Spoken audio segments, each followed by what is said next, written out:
Bom dia, meu nome é Vanessa e vou falar com vocês sobre naming e posicionamento estratégico. Primeiro eu quero agradecer ao Nima Karizumi que me chamou e é uma honra estar aqui com vocês hoje.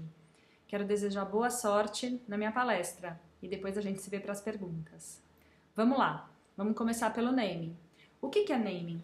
Naming é um conjunto de estudos que tem como resultado final uma identidade, que é o nome da empresa. Também existem outras coisas acessórias que vêm com isso, eu vou falar mais sobre isso adiante. Mas o nome, ele é como se fosse um tronco de uma árvore. Ele é a estrutura da sua empresa, a face, o reconhecimento que a sua empresa tem no mercado. Então, se você não gostar dele daqui a 5 anos, você está com problema.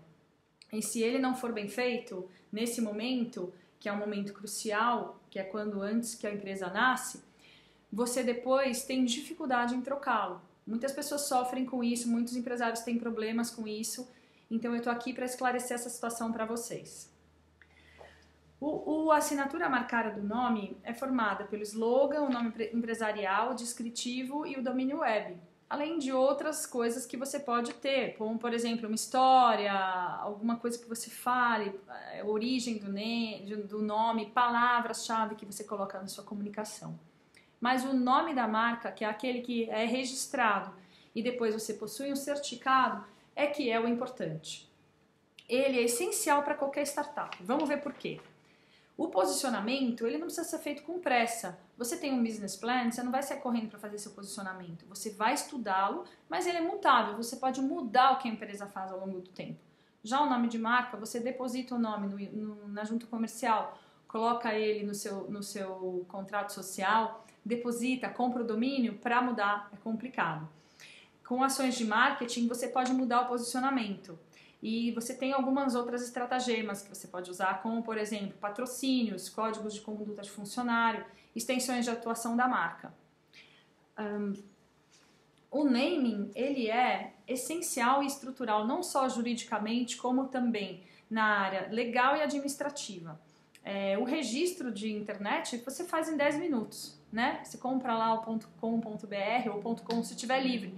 Mas um registro de marca no INPI pode demorar de 2 anos e meio a 3 anos para sair. Isso se você não tiver nenhum problema. Se for tudo bem, você vai ter esse certificado de registro de marca daqui a 3 anos. Ou seja, é tempo e se você erra ou comete ou cai em algum problema, as perdas podem ser muito grandes, né? Não só de tempo, como também de valores. Afinal de contas, cada vez que você deposita no INPI, você vai gastar aí em torno de 1.200 por marca, dependendo do tipo da sua empresa, às vezes 900, às vezes 1.000, às vezes 1.500, fora as buscas que você tem que fazer antes de depositar o nome, que algumas pessoas não fazem, mas eu recomendo que faça. O registro de marca, ele é certeiro mesmo e considerado seguro depois de 13 anos. Quando você deposita a marca e o registro sai, depois de 10 anos, quando há renovação, é que você sabe que essa marca nunca vai poder ser tirada de você. Ela pode ser vendida, tal, mas ela não pode ser tirada. Então, para você fazer o depósito da marca, você precisa ter o CNPJ. Então, todo o tempo que você tem no começo, antes de abrir empresa, para já deixar tudo pronto, para entrar nesse processo mais rapidamente e sair dele da forma mais limpa possível, isso é a melhor coisa que você pode fazer para o seu cronograma da empresa. Se você quiser, por exemplo, ter uma franquia, você precisa ter 3 anos de empresa no mínimo, com o certificado de registro para poder ter uma franquia. O INPI é o ente do governo federal que se chama Instituto Nacional de Propriedade Industrial.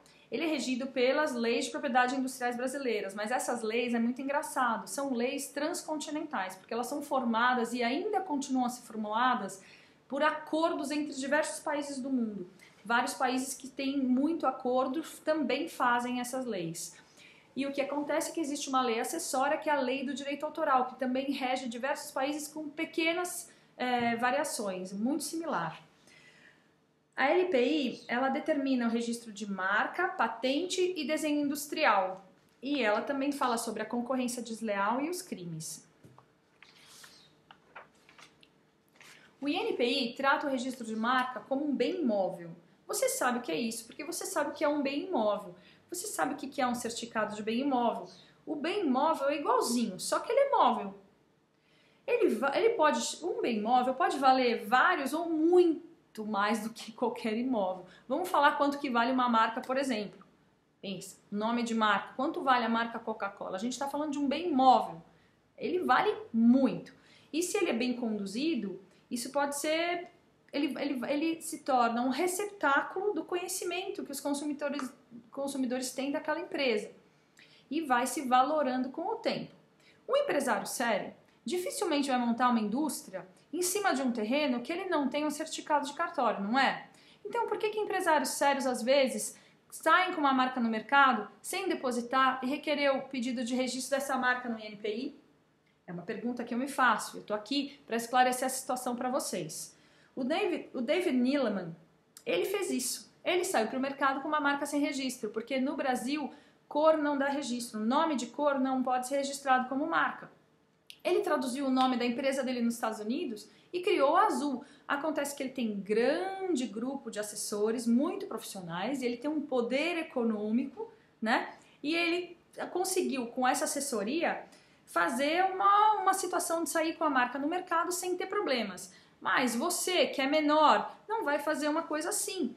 Por quê? Você precisa saber como fazer, tá bem assessorado para poder fazer uma coisa que é fora das regras. Não é todo mundo que tem essa facilidade ou essa situação, né?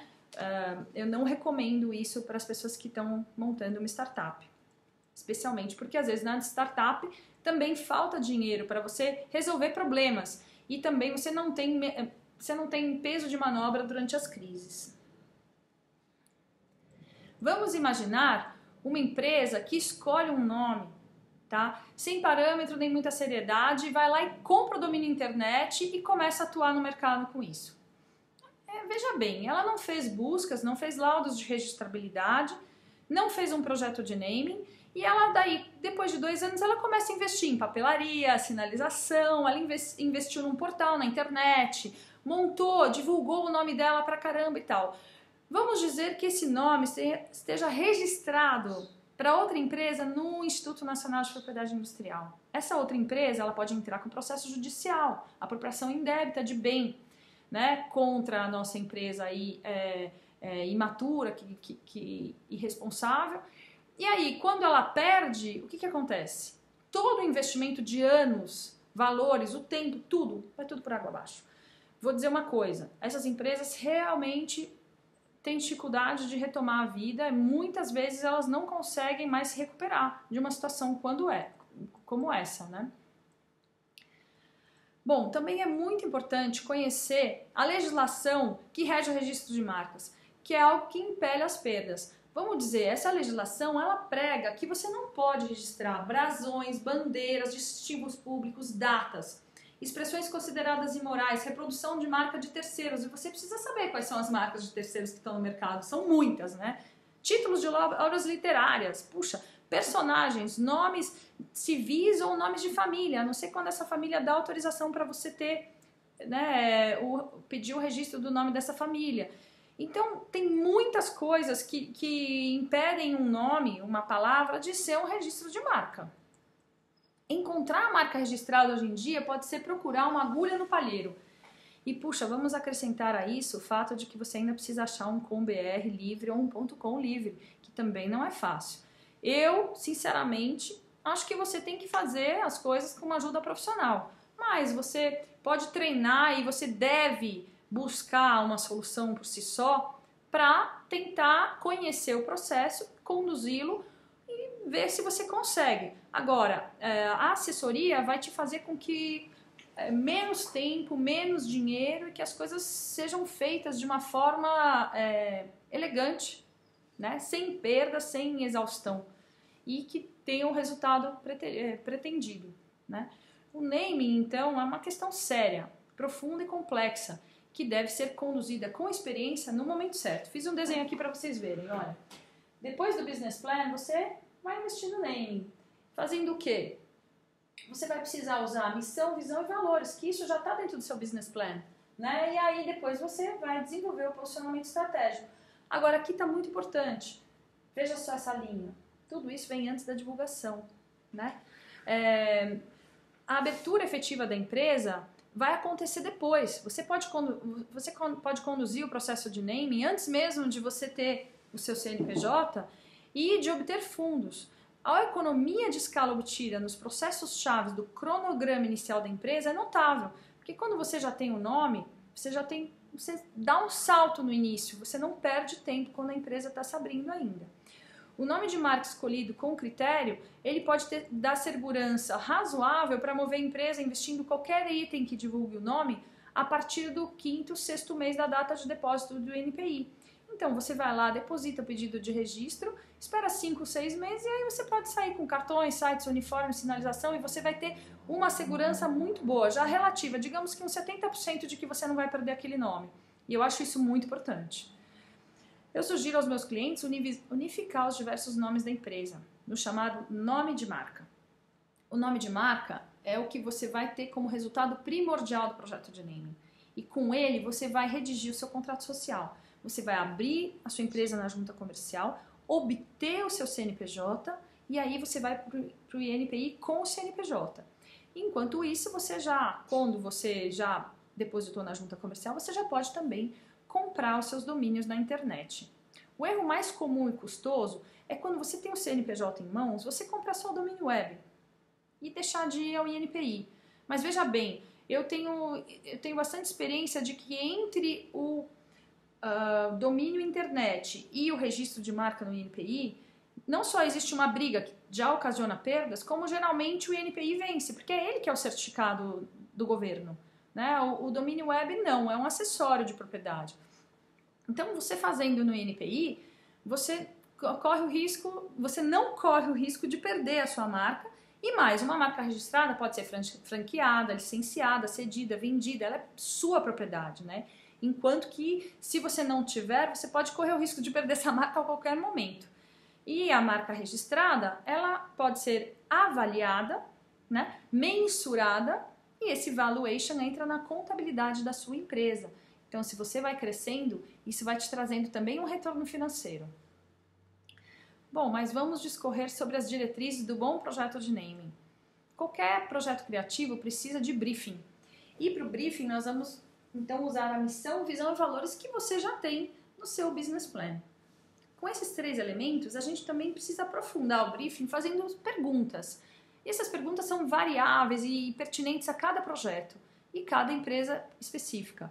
Importante perguntar o que é relevante para o produto final, ou seja, para o nome de marca. Vamos brincar de fazer algumas perguntas? Tem algumas sugestões aqui para vocês. Essa pergunta é na língua do país ou pode ser uma língua estrangeira? O nome. A palavra, ela é existente ou pode ser um neologismo, uma palavra que não existe? O nome precisa ser curto? Ele pode ser longo? Ele pode ser combinação de 2 palavras? Ele precisa ser fácil de digitar? Ele precisa começar com a letra A, né? Porque você quer olhar lá na lista de apps, ele vem lá no começo? Ou se ele for com W, ele pode se realçar, ele pode ser uma coisa interessante. E quando você está soletrando esse nome, é importante que você possa soletrá-lo sem ter muitas dúvidas.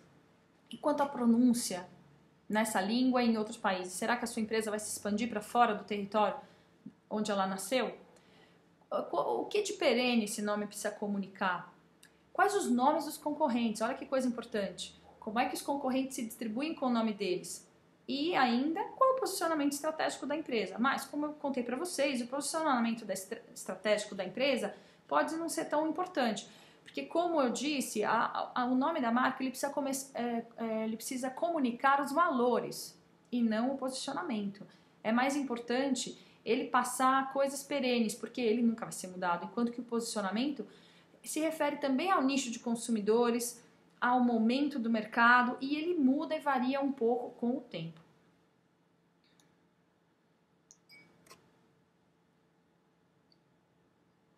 Eu vou dar um exemplo para vocês de uma marca que foi posicionada e que depois foi uma grande surpresa. É um exemplo histórico, muita gente já deve ter ouvido, mas a marca Marlboro, ela foi criada, concebida e posicionada para o público feminino. E veja só onde que nós estamos com ela, né? Então o posicionamento, ele não rege o nome da marca. Bom, uma vez dentro do projeto, vamos compreender o briefing, eu sugiro aplicar a regra de 3 P's do naming, que eu forjei em 2005. Essa regra é a seguinte: o bom nome da marca, ele pode possuir 3 coisas: propriedade, prestadio e perenidade. Propriedade, prestadio e perenidade. A propriedade é o que pode ser aplicado ao nome de marca. Para ele ter propriedade, ele precisa ser inovador, ele precisa ser diferente, ele precisa ser único. Ou seja, aquela pessoa que está copiando ou mesmo se assimilando a uma marca de um concorrente ou uma marca existente, ela está fadada ao fracasso, né? O sucesso aqui vai ser obtido através da diferenciação. Isso é o mais importante de ser realizado com uma marca. E a propriedade é quando você pega esse bem diferenciado e você leva ao ente responsável por te dar o certificado de propriedade. Então, se você tem esse nome que é diferente e você leva isso e passa pelo processo, às vezes exaustivo, de obter um certificado, você conseguiu uma propriedade. Isso é número 1 para você ter um bom nome de empresa e não ter problemas futuramente. O prestadio é ser amplamente aplicável que a empresa que o nome representa faz. Alguns nomes, por exemplo, Sujinho para restaurante ou Brahma para cerveja, vão restringir os consumidores porque eles vão se sentir invadidos ou descontentes com as associações que o nome contém. Então, quando esse nome traz isso, você já vai ter uma pequena perda, né? Tem gente que não come no Sujinho e tem gente que gosta de Brahma de uma forma religiosa, né? Então, isso invade um pouco. Outros exemplos menos óbvios são exemplos que caem em questões semiológicas. Aí é importante também conhecer esse tema da semiologia. 2 exemplos que eu dou sempre nesse aspecto são Zap e TAM. O primeiro nome, Zap, pertencia a um caderno de jornal e foi migrado para um site de negociações. Veja bem, ele instiga ao duelo, não ao acordo. Ele é uma onomatopeia de golpe no ar. Zap. E ele também é usado para pular de canal em canal na TV quando nada agrada. Já o segundo nome, o TAM, representa o som de algo pesado caindo no chão. Pá! TAM! Se você soltar 3 livros no piso da sua casa, o som que você vai fazer, que você vai ouvir, você escreve lá, TAM depois, né? E ainda, quando você lê o nome de trás para frente, uau! Você fica com medo. E isso não é legal. O que acontece? Situações assim, apesar de intangíveis, indefinidas, acabam fragilizando o poder da marca, fazendo com que mais esforço seja gasto em publicidade e impecabilidade e na gestão das crises quando elas acontecem, e elas invariavelmente vão acontecendo durante, né, a vida de uma empresa. A perenidade é uma resiliência do nome em expressar a sua empresa frente às oscilações no mercado, nos consumidores, na fabricação, em outras diversas questões ligadas à venda e à prosperidade da empresa. Vamos imaginar, por exemplo, um supermercado muito tradicional, chama Pão de Açúcar. De repente entram no mercado hipermercados como Carrefour e Walmart, que nesse ambiente de negócio começam a vender também eletrodomésticos, ferramentas, pneu, outras coisas, né? O nome Pão de Açúcar, ele restringe a venda das lojas aos alimentos de alimentação, né? E aí o que acontece? Você passa a ter uma fragilidade frente à concorrência. Alguns nomes de produtos são palavras chulas que em outros países não podem ser registrados, né? Existem diversos carros no Brasil que são muito conhecidos, porque você chega na Argentina, o nome é completamente diferente. Então você tem a impossibilidade de obter o registro desse nome no outro país. Isso também é uma fragilidade.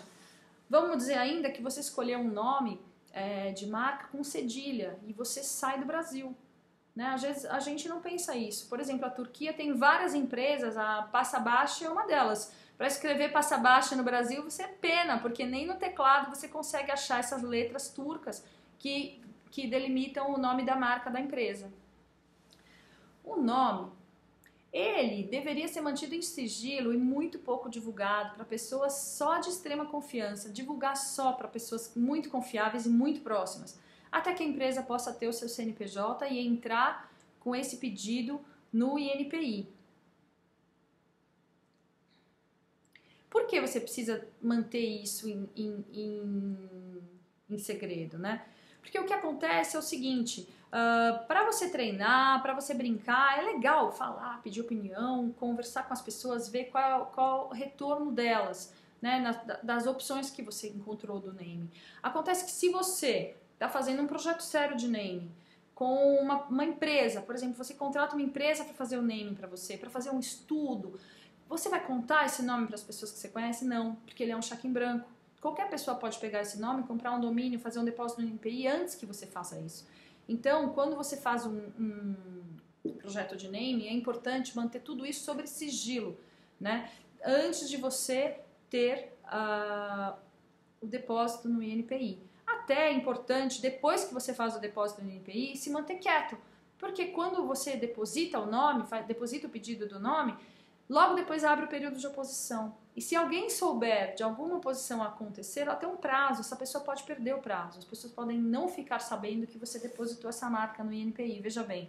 Então é importante você ficar bem quieto antes do período que eu considero que é de 5 meses aí. Logo depois desse período, você pode respirar mais aliviado e aí entrar numa fase transitória, intermediária, entre o pedido, o depósito do pedido do registro e a saída do certificado, com o deferimento do registro, que aí vai demorar, se observadas todas as disposições legais, se der tudo certo, em torno de 3 anos.